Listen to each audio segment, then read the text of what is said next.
이번 시간에는 방수 중에서 시멘트 액체 방수에 대해서 해보도록 하겠습니다. 말 그대로 시멘트에다가 액체를 태워서 방수한다 이 말이겠죠. 액체가 뭐겠습니까? 방수제입니다. 그래서 우리가 몰타를 만들 때 시멘트하고 모래하고 물하고 섞죠. 거기다가 뭡니까? 이 방수제를 태워서 같이 섞는다는 얘기입니다. 아니면 어떤 경우에는 모래를 빼고 어, 시멘트하고 물하고 이 방수제만 가지고 몰타를 만들어 가지고 그거를 가지고 방수제로 이제 사용을 하는 거겠죠. 그렇게 많이 하는 데가 뭡니까? 화장실 같은데 우리가 도막 방수 형태가 아니고 이 액체 방수로 갈 때는 어떻게 합니까? 시멘트하고 모래를 뺍니다. 사모래가 있기 때문에 시멘트하고 그냥 물하고 이 방수제하고만 태워가지고 하면 방수 성능이 상당히 좋습니다. 이래 되면. 그래서 보통 화장실 같은데 우리가 방수 처리를 이걸로 많이 하죠. 뭐 이런 것들 시멘트에다가 방수제 태워서 하는 겁니다. 일반적으로 제일 쉽게 생각하면 그런 거죠. 그걸 갖다 시멘트 액체 방수 한번 봅시다. 시멘트 액체 방수 공법이랑 콘크리트 또는 몰타리에 방수제를 혼합하여 시공하는 겁니다. 이게 방수액이에요, 그죠? 태우면 되는 거겠죠. 이것도 마찬가지고 몰탈 이것도 태우는 겁니다. 그래가지고 방수액을 태워가지고 같이 배합을 하는 거겠죠. 이렇게 하다 보면은 이 방수액이 시멘트의 공극을 메워주는 역할을 하는 거겠죠. 물리적 화학적으로 모체의 빈틈을 메워 수밀하게 만드는 겁니다. 그러니까 방수액으로 쓸 수 있는 거죠. 이게 뭐 상당히 간단한데 성능은 상당히 좋습니다. 이게 액체 방수가. 그래서 화장실 같은데 베란다 같은데 방수할 때 보통 가격 엄청 저렴하죠. 그냥 시멘트에다가 이 방수액하고 물하고만 있으면 되는 그런 상황이기 때문에 엄청나게 저렴합니다. 저렴하면서도 이게 성능이 또 상당히 좋아요. 그래서 시공만 좀 잘하고 그 다음에 담수해가지고 나중에 이거 시멘트 액체 방수로 화장실 벽면 이런 데 다 바르죠. 바닥하고 벽면을 발라놓고 양생시킬 때 서빈 양생을 시키죠. 물을 뿌려 담수해가지고 물도 하긴 하지만 서빈 양생을 잘 시키면은 처음에 딱 양생이 되고 나면 그 다음부터는 뭐 웬만하면 크랙도 안 가고 상당히 우수합니다. 성능이. 근데 이게 양생하거나 이때 잘못해버리면 이제 그 다음부터는 이제 다시 해야 되는 그런 사태가 발생하죠. 시멘트 액체 방수 공법입니다. 그 원리는 간단합니다. 아까도 이야기했지만 시멘트에다가 물하고 이 액체 방수액을 태우고 그 다음에 같이 몰타를 만드는 겁니다. 그렇게 하면 이 방수액이 콘크리트 공극석에 충진되어 가지고 공극을 작게 만드는 거죠. 메어주는 거겠죠. 공극에 틈이 없도록 만들어서 불투수층을 형성하고 하는 겁니다.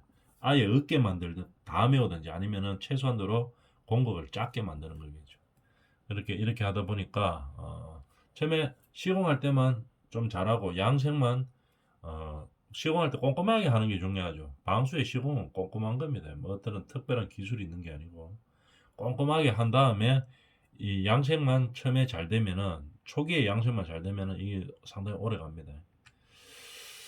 자, 그런 시멘트 액체 방수의 종류들, 뭐 이런 뭐 재료들은 이런 것이 있다 하는 것 정도만 알아놔 주면 되겠죠.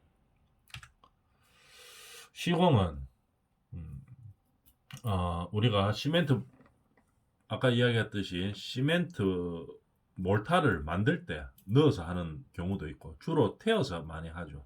위에 나중에 바르는 형태보다 우리가 시공할 때 그냥 바로 방수액을 태워가지고 우리가 시멘트 액체 방수를 합니다. 그래서 시공할 때 보면은 코너 요철 및 바탕면 처리 일단 방수의 기본은 바탕면 처리겠죠. 그 다음에 배합을 합니다. 배합이 뭐로 합니까? 보통 뭐 시멘트하고 물하고 방수액하고 이렇게 하는 거겠죠. 이런 몰탈 시멘트 풀을 도포를 하는 거겠죠.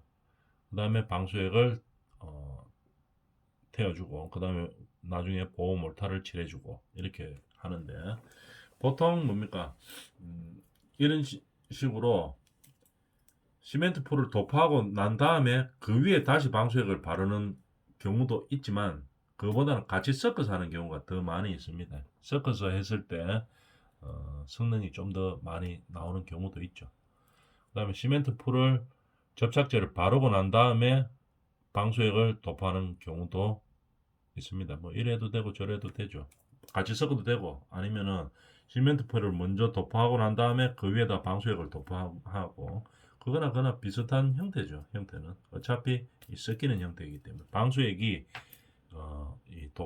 공극을 메워주는 그런 형태이기 때문에 뭐 원리는 비슷합니다. 근데 일반적으로 많이 사용하는 것은 뭐 접착제 시멘트 풀 용도로 쓰는 것보다 그냥 그대로 뭡니까 배합을 해서 쓰는 경우가 더 많이 있습니다. 한번 그림으로 볼까요? 일단 바탕면 처리를 하죠. 물 청소를 깨끗하게 합니다. 고압 세척기로.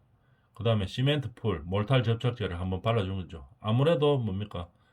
시멘트 풀을 발라주면 접착력은 더 세집니다. 그죠? 아무래도 발라주는 게 프라이머 칠하는 거하고 똑같은 형태죠. 시멘트 풀을 한번 쓱 발라주고, 그 다음에 이 배합대가 있는 거, 시멘트, 요게 액체 방수입니다. 시멘트하고 물하고 방수제만 섞는 거죠. 그래가지고 요걸 발라주는 겁니다. 그래서 몰타를 한번 칠했기 때문에 조금 더 잘 붙는 경우도 있겠죠. 근데 어떻게 보면 이게 시멘트 몰타를 접착하는 것보다 그냥 이거 바르는 게 훨씬 더 좋습니다. 그죠? 이렇게 바르면 접착이 더 잘 된다고도 하는데 이 양생 시간도 있고 뭐 여러 가지도 있고 이렇기 때문에 어떤 경우에는 그냥 이 성능은 뭐 거의 비슷합니다. 그죠? 그렇지만도 이렇게 이 과정을 빼고 바로 바르는 경우도 많이 있습니다. 발라주고 그 다음에 중요한 것은 이게 뭐냐면은 화장실이라든지 뭐 우리가 방수가 필요한 부분들인데 화장실에는 이 벽면까지 다 하죠. 바닥하고 벽면까지 같이 합니다. 그죠? 같이 이런 형태로 바르게 되는데 빗자루로 보통 많이 바르죠. 이 벽면 바를 때는 대나무 빗자루, 그 플라스틱 빗자루로 하면 안 되고 부드러운 대나무 빗자루 그런 걸로 발라줘야지 세밀하게 발립니다. 그죠? 이렇게 발리는데 중요한 것은 이 양생 과정입니다. 양생할 때 급결이 되면 처음에 금가 뿌리면 그냥 이 방수 성능은 아예 없어지는 거죠. 그래서 처음에 금이 가지 않도록 잘 양생을 시켜야 됩니다. 그렇게 할 수 있는 그 방법이 보통 일반적으로 많이 쓰는 게 담수를 이용하죠. 하루나 한 이틀 정도 지나면 이 양생이 됩니다. 어느 정도. 그다음에 양생돼 보통 하루 지나고 난 다음에 물을 담수를 시킵니다. 그러면은 이게 천천히 양생이 되죠. 그러면서 물 새는 것도 밑에서 확인할 수 있고 천천히 양생이 되기 때문에 잘 붙죠. 그래서 처음에 이제 잘 붙여주면 된다 이런 얘기입니다. 시멘트 에처 방수에 대해서 한번 알아봤습니다. 그다음에 식당에서 했는 사례 한번 볼까요? 이 누수돼 가지고 이제 방수한다는 얘기인데 처음에 뜯어내죠. 뜯어내 가지고 청소 깨끗하게 해놨네요. 그 다음에 시멘트 액체 방수 액을 그냥 만드는 겁니다. 시멘트하고 뭐하고 물하고 모래는 안 들어가죠. 모래가 들어가면 공극이 커지죠. 그래서 안 넣습니다. 그 다음에 물하고 섞어가지고 바르는 거죠. 이래 바르면 방수 끝나는 겁니다. 그 위에 다시 타일을 칠해주면 되겠죠. 시멘트 액체 방수의 장단점을 보면은 장점은 한번 읽어볼까요? 백화 균열 및 박리 방지, 밀착력이 좋아, 침투 반응이 좋아, 밀착력과 침투 반응이 좋아, 콘크리트 강도 개선 효과와 혹서기에도 작업이 가능하다. 일단 시멘트로 사용하기 때문에 가장 유리한 것은 접착력이 좋습니다. 그래서 아까 이야기했던 방수제 중에서 우리가 중요한 화장실 부위에 이런 시멘트 액체 방수를 많이 사용합니다. 비용도 엄청 싸지만 비용 때문에 비용이 싸다고 많이 쓰는 게 아니고 성능 면에서도 저기 상당히 우수합니다. 시공하기도 간단하면서 성능도 좋고 이렇기 때문에 왜 그러냐면은 시멘트가 부착력이 좋기 때문에 그렇습니다. 부착력이 좋기 때문에 이거 뒤에가 뭡니까? 콘크리트죠. 이것도 시멘트죠. 그러니까 같은 재질이기 때문에 딱 붙습니다, 이게. 그래서 부착력이 상당히 좋게 되는 거겠죠. 그래서 시멘트의 액체 방수의 장점은 뭐냐? 일단 부착력이 좋은 겁니다. 그래서 나중에 다시 하자가 발생할 가능성이 좀 많이 줄어드는 거죠. 처음에만 잘하면 되는 겁니다. 근데 뭐 이게 단점은 뭐가 있냐면은 어떻게 보면 이게 뭐 단점이죠. 단점 중에서 이제 가장 큰 게 뭐냐면은 탄성이 없어요. 시멘트이기 때문에. 그래서 건물이 약간씩 움직인다 그랬죠. 그래서 약간씩 움직이게 되면은 어떻게 됩니까? 이게 시멘트가 탄성이 없기 때문에 갈라질 수가 있습니다. 그래서 이런 이제 하자가 또 발생할 수는 있는 거겠죠. 그러나 건물이 이 어느 정도 자리 잡고 처음에 이제 양성이 잘 되고 이렇게 하면은 이게 하자 없이 상당히 오래 갑니다. 그 다음에 그런 장단점들이 있습니다. 근데 뭐 진짜로 세면 안 돼야 되는 부분 이런 데는 비용이 많이 들더라도 뭐 다른 형태의 도막 방수를 한다든지 뭐 이런 시트 방수로 간다든지 시트 방수는 복잡해서 좀 난해하지만 다른 방법들을 이제 어떻게 해줘야 되고 일반적으로는 뭐 시멘트 액체 방수를 많이 사용한다 이런 얘기입니다. 예, 비용도 싸고 비용 대비해서 나오는 성능이 상당히 좋기 때문에 그런 거겠죠. 방수공사 시 유의사항에 대해서 보면은 일단 방수는 어떤 구조체 위에 해야 되기 때문에 그 구조체의 바닥면에 결함이 생기거나 크랙이 가버리면은 방수는 잘해놔도 그 바닥면 구조체 때문에 방수에 문제가 생기는 경우겠죠. 그래서 바닥면 자체에 결함이 생기지 않도록 잘 유의해야 되는 겁니다. 그러면 어떻게 유의하는데요? 이러면은 바닥면을 보고 크랙이 생길 만큼 뭐 규모가 크다 이렇게 되면은 줄눈을 적절하게 이용하는 거겠죠. 방수할 때도 줄눈을 이용합니다. 아까 그림에서 봤었죠. 그 다음에 접착제가 이 바탕면하고 붙는 접착성이 중요한 거겠죠. 그죠? 그래서 아까 뭐 통기를 시킨다든지 뭐 재료에 따라 다르겠지만 아까 뭐 중간에 바람 통하게 해가지고 덜뜸 방지하고 이런 것들이 있죠. 이런 것들을 재료에 따라서 적절하게 활용을 해줘야 되는 겁니다. 그래서 방리가 된다든지 뭐 덜 뜬다든지 이런 현상들을 막아주는 게 되는 거겠죠. 그 다음에 너무 다량으로 사용하면은 뭐 강도 저하나 수축 정대를 수축이 많이 생기죠. 다량으로 많이 사용하면 방수액을 그래서 정확한 양으로 사용해야 되는 겁니다. 방수는 무슨 두껍다고 뭐 잘 되는 게 아니고 그죠? 정량으로 사용해야 됩니다. 그죠? 정해진 양과 정해진 두께를 사용해야 되는 거겠죠. 그래야 성능이 나오는 겁니다.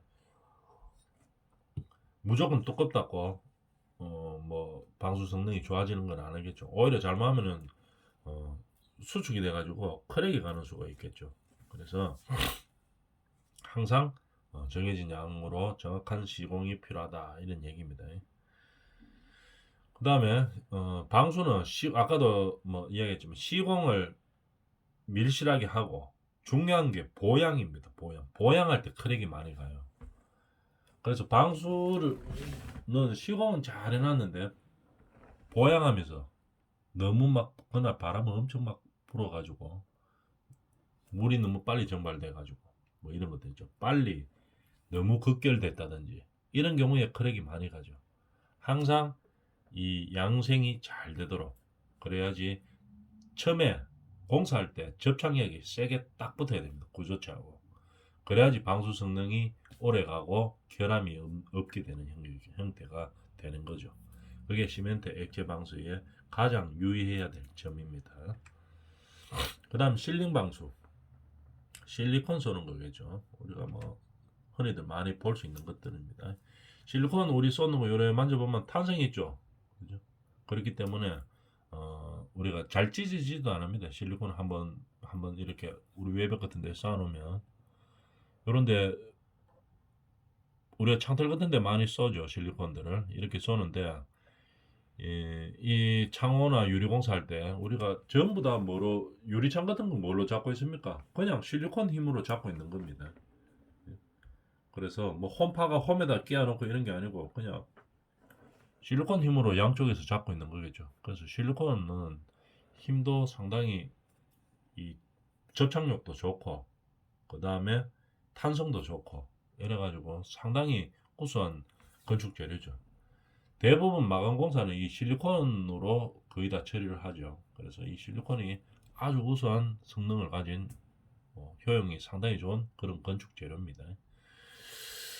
실링 방수는 탄성, 근데 중요한 것은 실리콘을 쏠 때 뒤쪽에 백업재를 보통 밀어 넣고 하죠.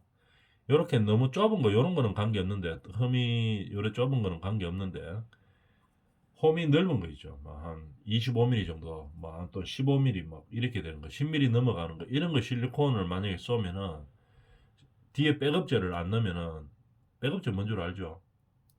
스티로폴로 되어 있는 거, 연필 같은 거죠. 그죠? 굵기는 뭐, 한 15mm, 25mm까지 보통 나오죠. 그런 거 긴 게 뭐 4m짜리, 2m짜리, 2.5m짜리 이런 거 있죠. 그거를 이 뒤쪽에 홈에다가 딱 밀어여가 고정시킨 다음에 그 다음에 실리콘을 쏴줘야 되겠죠. 이 틈이 넓으면은. 그래야지 실리콘이 뒤로 밀리는 게 없습니다. 실리콘 쏴놨는데 뒤에 백업재 없으면은 양생되면서 뒤쪽으로 약간 흘러내려가죠. 그래서 이 부착력도 떨어지고 이제 화재의 원인이 되는 겁니다. 그래서 틈이 좀 10mm 이상 이렇게 크면 무조건 뒤쪽에 백업재 넣고 그 다음에 이 실링 처리를 해줘야 되겠죠. 그래서 실링에 대해서 한번 봤습니다. 활용도가 상당히 많은 것이죠. 사용되는 데는 뭐 엄청 많죠. 유리, 창호, 뭐 석공사, 아까 이야기했다시피 돌하고 돌 사이에 메꾸는 거, 그 다음에 뭐 하여튼 뭐 커튼홀 할 때 오픈 커튼홀은 그때 뭐 할 때 이야기하면 되겠지만 뭐 만날 때 오픈 조인트, 클로즈드 조인트 이렇게 두 가지가 있죠. 막을 때는 다 실링 처리로 해서 맞습니다. 아니면 아예 압으로 해서 아예 실링 처리를 안 하든지 이제 이렇게 되는 거겠죠. 중요한 것은 요도 대가 있네요. 백업재. 요 실링 처리할 때 요 뒤에 백업재를 항상 넣어줘야 된다는 얘기입니다. 그죠? 텀이 너무 좁으면 뭐 백업재 필요 없지만 일정 간격 이상 나오면 무조건 백업재를 넣어야지 실리콘의 성능이 나온다 하는 거. 이런 것들. 이런 데도 다 실리콘 처리로 하죠. 뭐 하여튼 뭐 문제 생기면 다 실리콘입니다. 이거 왜 마감 쪽에서는 실링할 때 바탕면 청소, 그다음 백업재를 충진하고, 그다음 뭐 잘 쏘는 사람들은 필요 없지만도 일반적으로 깨끗하게 잘 못 쏘기 때문에 마스킹 테이프 옆에 이제 딱 붙이죠. 붙이고 그다음에 실리콘을 도포하죠. 근데 실리콘이 이게 접착력이 나오려고 하면 누름을 잘해야 됩니다. 그래서 우리 기술자들은 실리콘 앞에 초크 있죠, 그죠? 그거를 살짝 구부려 가지고 쏘면서 바로 딱 눌러주는 겁니다. 그래서 그 전문가들이 보면 저거 뭐 누름 안 하느냐 이렇게 보이는데 그거를 살짝 구부려 가지고 쏘면서 누름을 하면서 나오죠. 그래서 안 해도 되는 건데 일반인들이 하면은 이 실리콘 쏘고 나가지고 보통 뭐랍니까 이거 손가락으로 이렇게 문대죠. 그래가지고 이렇게 주걱칼로 있으면 하면 되는데 실리콘 칼이 있으면 하면 되는데 없을 때는 뭐 손가락으로라도 눌러줘야 됩니다. 누름이 돼야지 성능이 나오죠. 그 다음에 부착도 잘 되고 이렇게 하는 겁니다. 그 다음에 마감 양생을 해주면 되겠죠. 실링 적용하는 데는 뭐 말할 수 없이 많죠. 욕실, 주방, 외부 창호, 내부 창호 뭐 이렇게 쭉 돼가 있습니다. 한번 보면 될 거고 이런 식으로 마스킹 테이프 한 다음에 실리콘을 쫙 쌌습니다. 그 다음에 어떻게 뭐 실리콘 칼 이런 걸로 한번 눌러줘야 되겠죠. 그거 없으면 손가락으로라도 한번 눌러줘야 됩니다. 그래야지 접착력이 세지고 공급, 그러니까 접착 뒤쪽에 공급이 안 생기는 거겠죠. 그러니까 나중에 들뜸 현상이 없어지는 겁니다. 누름이 가장 중요하죠. 이거 실리콘에서는 실링의 요 조건은 접착, 뒤에 바탕면하고 잘 접착이 돼야 됩니다. 그 다음에 내구성이 있어야 되겠죠. 오염되면 안 되겠죠. 그래서 우리가 욕실 같은 데 보면은 곰팡이 피지 않는 그런 바이오라 하죠. 바이오 저 실리콘 이런 걸 많이 사용하죠. 그냥 실내용에는 뭐 바이오 이런 거 굳이 안 써도 되겠죠. 방에 쓰는데 뭐 물 갈 일이 없죠. 그런 거는 그냥 수성 실리콘으로 쓰면 되겠죠. 근데 화장실 같은 데는 용도가 따로 있습니다. 그 다음에 화장실 같은 데는 이 뭐 바이오 이런 걸로 곰팡이 물이 갔을 때 곰팡이가 안 발생하지 않는 이런 용도의 실리콘을 써야 되고, 그 다음에 우리가 뭐 판넬 건물이나 이런 거 지을 때 보면은 보통 넥산 소재, 넥산이라고 이야기하죠. 실리콘 외부용이 있습니다. 이 외부용으로 반드시 뭐 외부에 할 때는 외부용으로 해야 됩니다. 실리콘이 다 같은 게 아니죠. 그래서 외부에 할 때 뭐 내부용을 쓴다든지 이러면은 이거 뭐 안 되죠. 바로 이 접착 성능이 떨어지고 하기 때문에 바로 사용 못 합니다. 그냥 바로 떨어져 버립니다. 얼마 지나지 않아서 내구성이 떨어지는 거겠죠. 그래서 용도에 맞게 써야 되는 겁니다. 그 다음에 비오염성, 어느 정도 사용해도 오염이 되지 않는 그런 성분을 사용해야 되겠죠. 실링의 조건입니다. 부위별에 따른 방수, 어디에 있냐에 따라서 방수 이름이 바뀌네요. 한번 봅시다. 어디 주로 많이 하는데 어디입니까? 지압하면 무조건 지하는 방수합니다. 특히 아파트 지하, 그죠? 중요하죠. 왜냐하면 물이 비가 오면은 땅에서 밑으로 오죠. 물이. 그러니까 지하실에 다 고이게 됩니다. 그래서 물이 우리 지하실 쪽으로 안 들어오게 해야 되겠죠. 그래서 안방수, 바깥방수, 그러니까 외방수, 내방수가 있겠죠. 지하방수에는 외방수를 해야 됩니다. 반드시. 이 지하방수는 바깥에서 잡아야 돼요. 안쪽에서는 잡아가지고는 필요도 없죠. 잘 안 됩니다. 방수 성능이 그만큼 떨어지는 거겠죠. 그래서 반드시 바깥에 잡아야 되는데 공사하기가 힘들죠. 왜냐하면은 바깥 방수를 하려고 하면은 본공사의 선행공사가 돼야 되겠죠. 선행공사로 뭐 물막이를 잡아준다든지 해놓고 이제 들어간다든지 아니면 뭐 간단하게 하려고 하면은 배메우기 하기 전에 어 지하 외벽에다가 도막방수 칠해주면 되겠죠. 그런 식으로 많이 합니다. 한번 볼까요? 지하 방수는 지하수가 실내에 침입하는 것을 방지하는 거겠죠. 이 밑에 거는 이 지하실에서 여기서 보면은 나중에 대매우기가 다 메우죠. 그러니까 한번 새 뿌리면 이 방수 터질 보면 이거 진짜 잡기 곤란합니다. 그죠? 안에서 잡는 거는 의미도 없어요. 그래서 바깥에서 잘 잡아야 되겠죠. 그래서 아파트 같은 거는 나중에 보수하기가 정말로 힘들기 때문에 어떻게 하는가 하면은 여기에 외방수를 물론 합니다. 그 앞에 우리가 뭐 물막이로 하나 잡아줄 수도 있죠. 물막이 벽을 한번 끌어줄 수도 있고 만약에 없더라도 여기 외방수를 반드시 합니다. 그 다음에 그러고 나서도 혹시 셀 수가 있기 때문에 요 벽 안쪽에 물 셀 거를 대비해서 또랑을 하나 만들어 준다고 생각하면 됩니다. 또랑을 쭉 파가지고 이 저쪽에 집수정 같은 데 모아주죠. 그죠? 그 다음에 이 벽이 보이면 물이 혹시 조금이라도 새면 보이면은 뭐 흉하기 때문에 그 바깥에 벽 하나를 또 더 쌓습니다.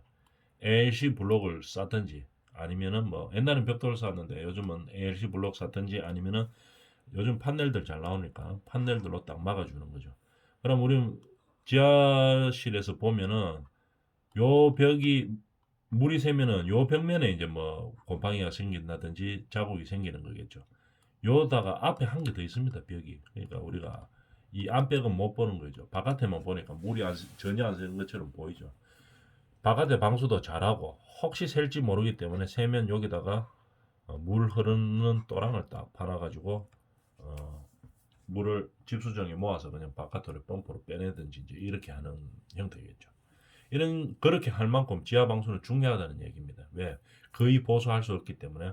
그래서 방수를 하려거든 반드시 외방수를 해야 된다 이 말입니다. 도막 방수 형태, 바른 형태일 수도 있고 아니면 시트를 사용하는 시트 방수일 수도 있습니다. 그 다음에 지하수의 외방수, 내방수. 외방수가 중요하죠. 내방수는 뭐 성능이 안 되기 때문에 거의 할 필요가 없습니다. 그죠? 외방수를 해야 되는 거죠. 외방수 중에서 선행공법이 있고 후행공법이 있습니다. 선행공법은 지중벽들을 미리 만들어 놓는 거죠. 콘크리트 구조체 치기 전에, 벽면 벽 치기 전에 연속 지중벽들을 만들어 가지고 선행공법으로 만들어 주는 겁니다. 아니면은 콘크리트 벽면을 좀 소규모 건물 같을 때 많이 쓰죠. 콘크리트 벽면을 세워주고 그 다음에 대매역이 하기 전에 외벽에다가 도막방수 칠을 하는 겁니다. 아니면 시트를 붙이든지 이렇게 하는 후행공법이 있습니다. 그래서 하여튼 여기서 중요한 것은 외방수, 내방수 중에 지하는 무조건 외방수로 해야 된다 하는 거. 내방수는 성능이 너무 떨어진다 하는 거. 그런 얘기들입니다. 내방수, 외방수에서 볼까요? 그럼 내방수는 뭐 언제든지 할 수 있는 거겠죠. 돈도 싸고 수압이 견디기 아주 곤란합니다. 그러니까 하나만 합니다. 이거는. 그래서 비교적 수압이 적은 지하실에다 이제 사용할 수 있는 거고 외부 방수는 복잡하고 그 다음에 고가이고 수압이 높아도 방수 처리가 효과적이고 그 다음에 뭐 수압이 큰 데다가 사용할 수 있다 이런 얘기입니다. 그 다음에 실내 방수야 뭐 필요할 때 이제 하는 것들이겠죠. 뭐 주로 많이 하는 게 시멘트 액체 방수로 화장실 베란다 그죠? 이런 것들 이 얘기입니다.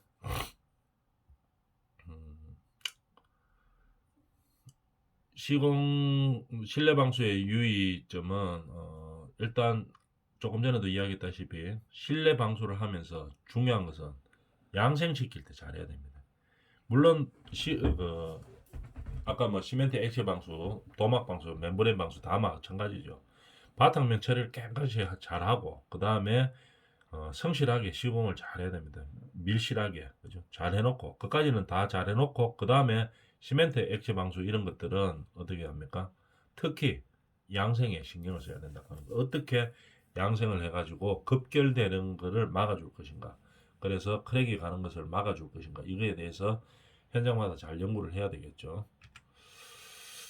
그 다음에 실내 방수에 보면은 제일 많이 하는 것들이 실내 방수에서 뭐 어떤 것들이 있나 이 말이죠. 샤시 같은데 우리가 제일 많이 사용하죠. 샤시 같은 거 틈 같은 거에 실리콘 실링 방수를 한다. 했었죠. 출입구도 마찬가지고. 그럼 틈이 있을 때는 어느 정도 일정 이상의 틈이 있을 때는 반드시 뭐를 사용하라고 했겠습니까? 백업제를 대놓고 사용해가지고 뒤로 밀리는 경우, 접착력이 떨어지는 경우를 막아야 된다 이 말이겠죠. 그래서 접착력이 떨어지지 않고 정확하게 딱 부착이 되면 그 다음부터는 실리콘이 성능이 아주 좋습니다. 접합도 좋고 탄성도 있고 그 다음에 접합 강도가 엄청 세고 이렇게 되겠죠. 이런 식으로 방수 효과가 확실하게 나올 수 있다 이 말입니다. 그러니까 시공할 때 양생이 잘 돼야 된다는 얘기겠죠. 그 다음에 방수증 지켜 올림이라고 있는데 이게 뭐냐면은 방수할 때 이게 화장실입니다. 화장실이 이렇게 되는데 화장실은 보면은 여기 물 고임 현상이 많이 생길 수가 있죠. 그래서 출입문 쪽에 수평으로 끝내는 게 아니고 들어 올립니다. 문까지를. 여기에 왜냐하면 물이 고일 가능성이 있기 때문에 옆 벽면에다 10mm 정도 방수를 같이 올려준다는 얘기입니다. 이런 식으로 올려준다는 얘기입니다. 근데 실제로는 치켜 올림할 때 더 많이 올립니다. 한 50cm 정도 이렇게 올립니다. 벽면에. 왜냐면은 화장실 욕실에서 우리가 샤워를 하기 때문에 물이 튈 수가 있죠. 그래서 물이 막 벽면으로 막 튀고 이렇기 때문에 방수층 치켜 올림을 보통 출입문 쪽은 한 10mm 정도 올리고 그 다음에 옆면, 벽면 이럴 때는 어떻게 합니까? 바닥하고 같이 올려서 한 30mm 정도 이렇게 올립니다. 그게 방수층 치켜 올림이라고 이야기하는 겁니다. 자, 외벽 방수. 특히 샤시에서 많이 사용하는 거겠죠. 외벽 방수. 아까 이야기 많이 했던 건데 백업제를 잘 사용해서 뒤로 밀리지 않도록 해서 우리가 창호 주변에 외벽에 누수가 되는 현상을 막아주는 겁니다. 그 다음에 뭐 우리가 저거 외벽 방수에 또 뭐가 있습니까? 창호는 뭐 실링으로 하는 거고 그 다음에 저거 빨간 벽돌 이런 것들은 우리가 발수제를 도포하는 거겠죠. 그래서 침투 방수를 이제 사용하는 겁니다. 그 다음에 옥상 방수, 우레탄 방수 많이 쓰죠. 아까 이야기했던 내용들이네요. 탄성이 있어야 된다 하는 거, 그런 얘기들이었죠. 자, 여기까지 하도록 하겠습니다.